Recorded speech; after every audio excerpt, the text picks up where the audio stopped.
Assalamu alaikum. Do you ever get the feeling that you're trying really hard, but life is consistently out of your grasp and you're overwhelmed and overburdened and you can't even breathe because you feel like you're buried underground? And you keep telling yourself, I gotta try harder, I gotta wake up earlier, I gotta drink more coffee, I. Nevertheless, you keep feeling like you're getting deeper and deeper into a hole.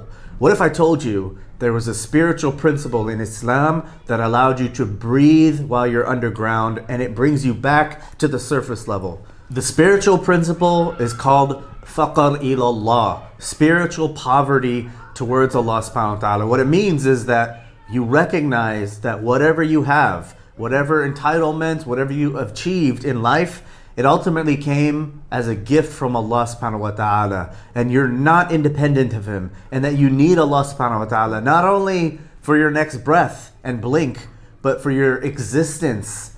Allah is sustaining you in every single moment. This is called spiritual poverty, when you don't see yourself as being able to hold yourself up, but you have Allah instead. Once you recognize this, then you're able to allow Allah's help and assistance to flow into your heart because your cup is open, ready to receive. But there's an obstacle. The greatest obstacle to being a faqir in spiritual poverty to Allah subhanahu wa ta'ala is the nafs. The ego thinks that it achieved everything that it has from its own effort. It's because of my wealth, how much I didn't sleep, how much coffee I drank and I exerted myself. That's why I have all the things I have. Instead, Faqir ilallah recognizes that everything I have is from Allah as a gift. Not because I deserve it, there's no entitlement, but it's because Allah is so generous. All good character in Islam is based on recognizing who our Lord subhanahu wa ta'ala is.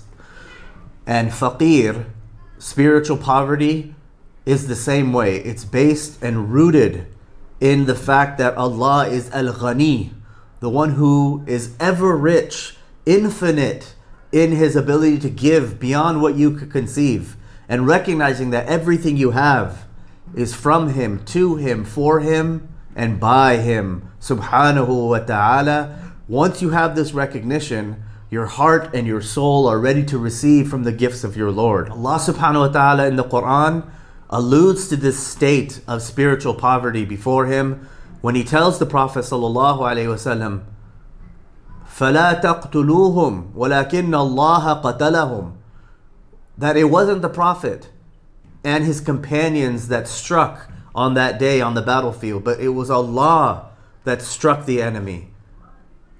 وَمَا رَمَيْتَ إِذْ رَمَيْتَ وَلَكِنَّ اللَّهَ رَمَى, that although the Prophet ﷺ actually threw a handful of stones into the air and it blinded the enemies, it was actually Allah.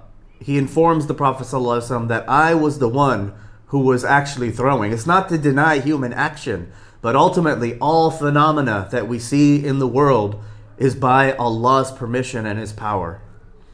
And therefore, we are fuqara ilallah. We need Him to carry out even the most basic functions.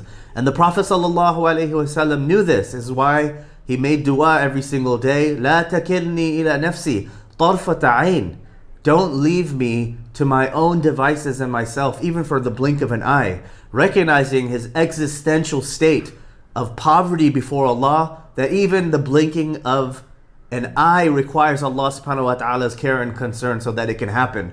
What we think is automatic is a gift sustained by Allah subhanahu wa ta'ala. By learning this spiritual principle and learning about Faqr ilallah, spiritual poverty before Allah subhanahu wa ta'ala, we can reframe the way that we approach trials and tribulations. Instead of thinking, I have to do this, I have to be good enough, I have to be confident enough, I have to be strong enough, I can now say, He is strong enough. I don't have to be good enough because He is good enough. He is sufficient. And with Him having my back, I can get through anything, bi'iznillahi ta'ala. And therefore, I can hand over the affair to Allah instead of me solo, autonomously thinking I have to carry the burden of this. Allah is there ready to receive. We just have to hand it over to Him, inshaAllah. And I make the dua frequently whenever I feel like I'm being buried. Inni maghlubun fantasir. The dua of Sayyidina Nuh when he said, "Oh Allah, I'm overwhelmed. Help me, help me, help me. Intasir, intasir, intasir, intasir." You will feel the nasr and the nur of Allah subhanahu wa ta'ala coming down as it satiates your heart and guides you through the trial, insha'Allah ta'ala. Wassalamu alaikum wa rahmatullahi wa barakatuh.